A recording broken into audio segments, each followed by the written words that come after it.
रात का वक्त था। शहर की गलियां सुनसान और अंधेरे में डूबी हुई थी।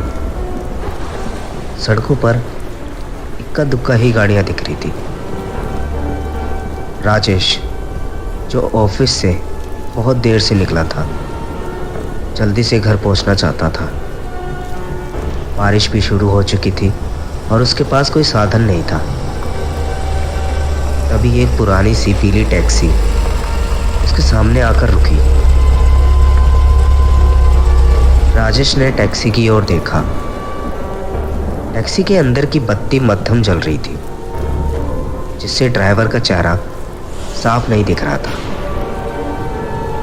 बारिश तेज हो रही थी, तो बिना कुछ सोचे समझे राजेश टैक्सी में बैठ गया।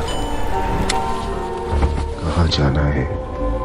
ड्राइवर ने धीमी आवाज में पूछा, बिना पीछे देखे। मुझे घर जाना है, जल्दी पहुंचा दो। राजेश ने जवाब दिया और अपना फोन निकालने की कोशिश की। टैक्सी सड़क पर आगे बढ़ी, लेकिन कुछ अजीब सा था। राजेश को महसूस हुआ कि टैक्सी जिस रास्ते से जा रही है वो उसके घर का रास्ता ही नहीं था। उसने खिड़की के बाहर से झांका, लेकिन बाहर कुछ भी साफ नहीं दिख रहा था। सब कुछ धुंधला, जैसे एक घना कोहरा हो। भाई, ये कौन सा रास्ता है? तुम गलत जा रहे हो, राजेश ने घबराते हुए कहा। ड्राइवर ने कोई जवाब नहीं दिया।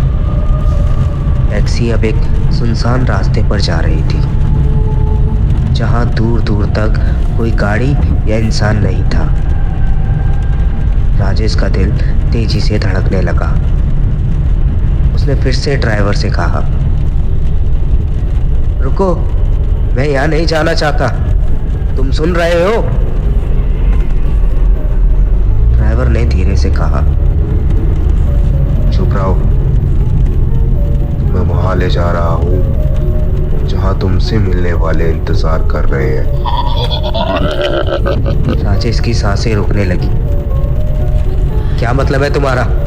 उसने घबराहट से पूछा। ड्राइवर ने धीरे धीरे अपना चेहरा मोड़ा। राजेश की आंखें जैसे जम गई। ड्राइवर का चेहरा आधा सड़ा हुआ था और उसकी आंखें खून से लाल थी। तुम अब घर नहीं जा रहे हो, ड्राइवर ने भयानक हंसी के साथ कहा।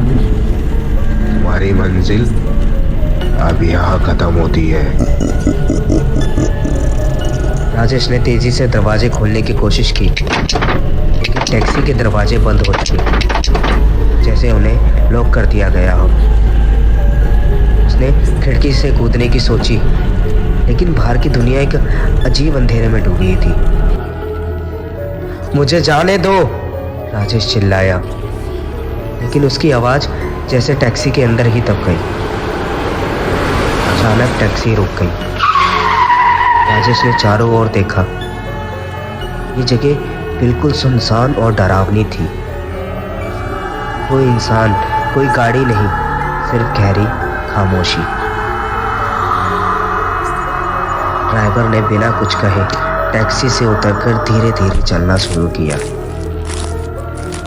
राजेश घबराहट में अपने फोन की तरफ भागा, लेकिन फोन की स्क्रीन काली हो चुकी थी। कोई नेटवर्क नहीं, कुछ भी नहीं। तभी राजेश ने देखा कि टैक्सी के पीछे अचानक धुंध से आकृतियां उभरने लगी। वह इंसानों जैसी दिख रही थी, लेकिन उनके चेहरे पर खून लगा था और आंखें खाली थी। उन सभी की निगाहें राजेश पर टिकी थी। वो धीरे धीरे टैक्सी की ओर बढ़ने लगे। कौन हो तुम? मुझसे क्या चाहिए?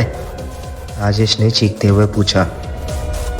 उनमें से एक आवाज आई, तुम्हारा समय अब खत्म हो गया है, अब तुम भी हमारे साथ होगी। राजेश ने देखा कि वो आकृतियां टैक्सी के पास आ रही थी। उनके हाथ खून से सने हुए थे। अब भागने का कोई रास्ता नहीं था। टैक्सी के अंदर की हवा भी भारी हो चुकी थी। दरवाजे अब भी बंद थे और खिड़कियां अपने आप धुंधली हो रही थी।